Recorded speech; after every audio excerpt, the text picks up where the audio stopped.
Hey, what are the wildest things that you have ever seen in a grocery store or a market? When I lived in Hawthorne, California, over by Manchester, there was a little Mexican market in that area I could just walk to. And I went to the meat section because I wanted to buy some, I think I was going to buy some lard or something. And I'm looking in the meat case to check on their prices and what they sell because they had fresh butcher there. It was like a little corner market. And let me tell you what, I'm looking at this case and there is lengua.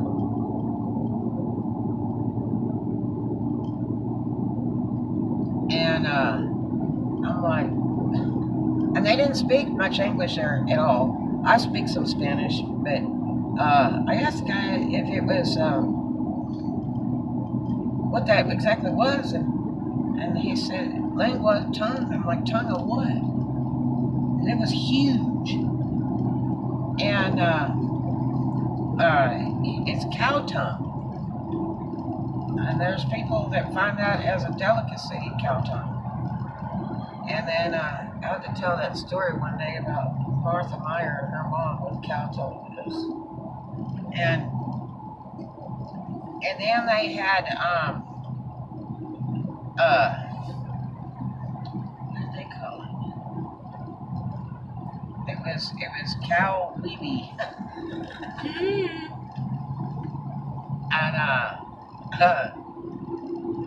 And it's the craziest thing I'd ever seen in a meat case. I went, what? Yeah. And I can't even think what it's called.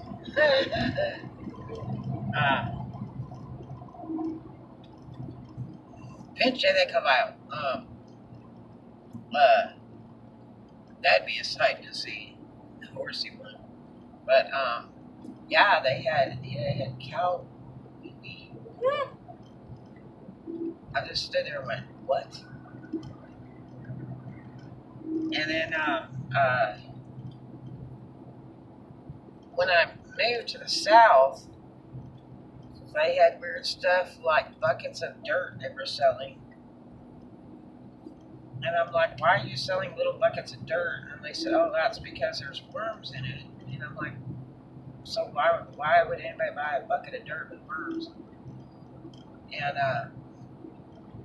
it was because people like to fish with it. I thought that was really strange. Yeah.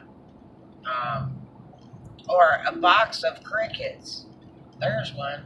And when I saw a big giant box, I was walking into a gas station, and there was this big handmade wooden box at the front door, and all you hear is like crickets chirping. And I was like, "What's that for?" And they're like, "People like to buy them, fish with them." And it was like, "Oh my gosh." So, here in California, you're not exposed to a lot of that kind of stuff, I live near the beaches, and I was a surfer, skateboard rider, roller skater, bicycle rider.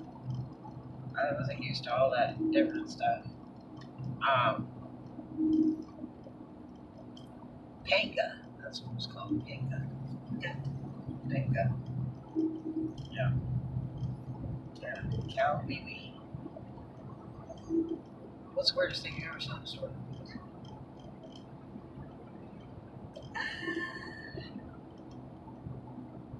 Chicken feet. Chicken feet. Yeah.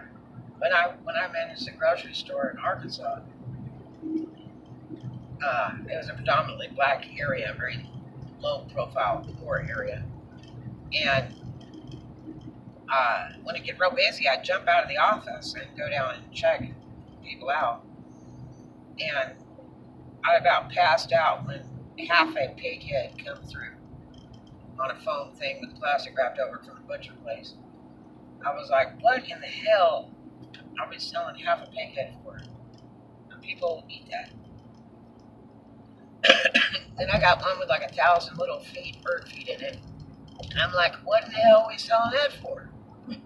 Oh, people eat those. I'm like, how much are you going to eat off of chicken foot? The best one is chicken heads. Oh, no. I probably would have passed out for real. With their If eyeball I had open. to check that out. Because, you reach down to grab it and check it out real fast, and you don't realize what it is till you look at it. You go, oh, man, I can't believe I just touched that. Especially with the eyeball open. Wee! Yeah. Stare right at you. Yeah. I mean, you get to be good friends with a butcher, and he tells you about stuff that they cut up and make in the grocery store. Like they'd have all this ready to cook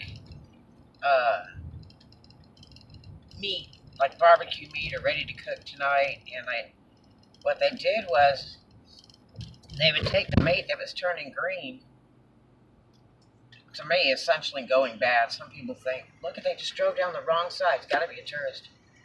No, it's actually Florida Tech. They just drove down the wrong side of the thing. There's a blue Corvette in there I want. What a bozo. But anyway, they'd take the meat that was going bad, and then they'd put that red spice on there, that seasoning salt, whatever it is. They have paprika and all the time. And they'd sprinkle that all over so it's bright orange looking, and then rewrap it and then price it higher than what it was. And I'd ask the butcher, I said, but it's old. And he goes, yeah, but people love this and they'll pay big money for the old meat. And I'm like, oh, Jesus. So as a rule, I don't ever buy meat if it has that red stuff on it, because I know that underneath it's bad colors. I was vegetarian 7 years. I just don't know about eating any bad meat.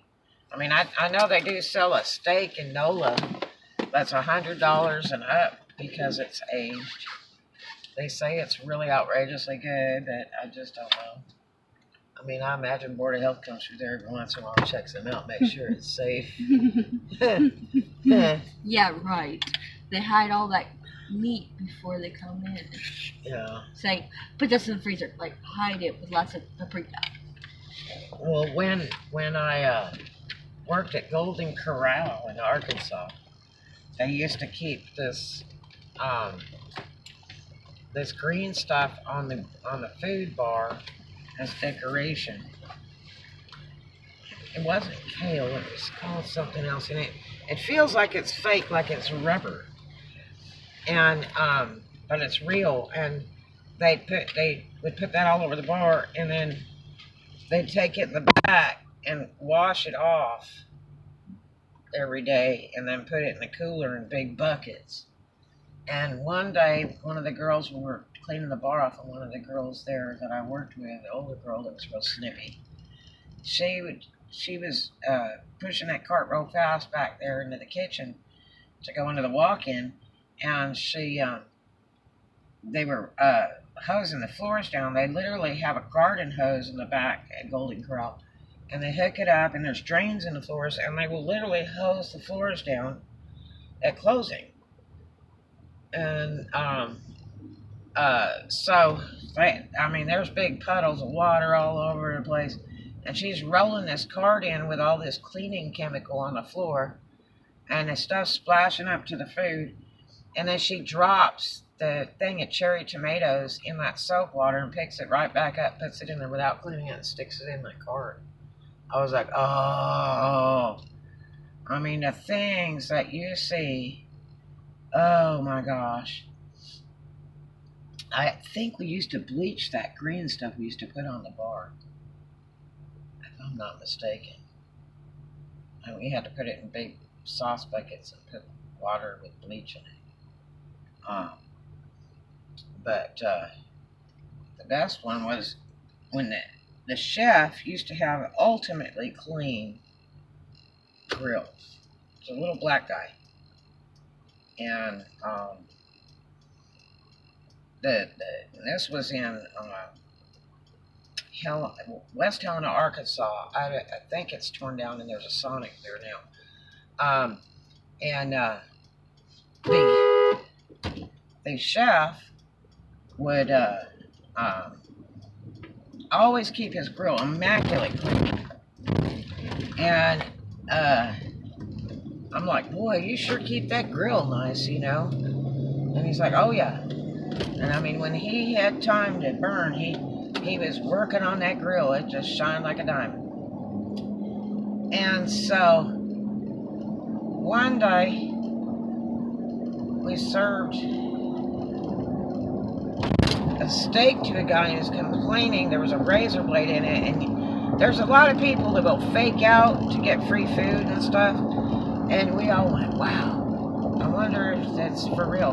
Manager, his name was Mr. Black. He was a white guy, but him and his wife ran into Mr. and Mrs. Black. And he walks over to the table, and you know, of course, we're all there like, you know, the opera house, kind of watching from a distance there and around, walking by to hear the conversation. And the guy is pissed because there's a razor blade in his steak. And we're like, what the hell? Where would a razor blade come from? And so it turned out the guy that was the chef was not only using a grill brick and stuff to clean the grill, but he was using a razor blade. And somehow or another, when he cooked this man's steak, the razor blade was included. Yeah. Not a good thing. And another time, I was serving a table, and this guy got mad, waved me back to the table. And I said, yes, sir, and what can I do for you? And he says, the ketchup is smoking. And I looked at him like, in all the years I had been in the food and beverage business, I had never heard anything like that. And he's like, the ketchup is smoking. And I'm like, okay, I can bring you another bottle. And so he was mad because the way I looked at him was like, I didn't believe him, which I didn't. And so I went back to the waitress station and told one of the girls, I said, God, I don't know what drugs this guy's on, but he says the ketchup is smoking. And one of the girls said, oh my God, she said, it does happen sometimes. I said, why would that ever happen? She said, well, because, you know, it's old ketchup. When it gets old, when you open the top, it'll start smoking because it's literally fermenting. And so always wash your ketchup to see that it's clean. It's supposed to be against Board of Health laws now to marry ketchups and condiments and stuff, because we had to sit at the end of our shift. Each one of the wait staff would have to sit at the end of the shift and get a tray and pull all the ketchups off their tables in their section and do everything independently, like all the salts and then all the peppers, and rotate them out because this restaurant's still running. That we had to do all our, what it was called side work.